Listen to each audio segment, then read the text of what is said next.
সরকারের জুলুম থেকে মুসলমানদের বাঁচাও আল্লাহ রব্বুল আলামিন।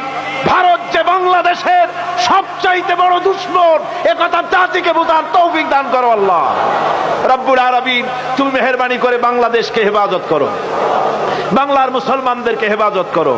এখানে হিন্দু, খ্রিস্টান, বৌদ্ধ, চাকমা, উপজাতীয় যত রকমের মানুষ বাস করে সকলকে সাম্প্রদায়িক মহব্বত নিয়ে, সম্প্রীতি নিয়ে, ভালোবাসা নিয়ে বসবাস করার তৌফিক দান করে দাও আল্লাহ। আয় আল্লাহ পাক, সিরাতের মাহফিল অনেকেই দোয়া চেয়েছে, কারো মায়ের জন্য, বাপের জন্য, রোগের জন্য দোয়া চেয়েছে।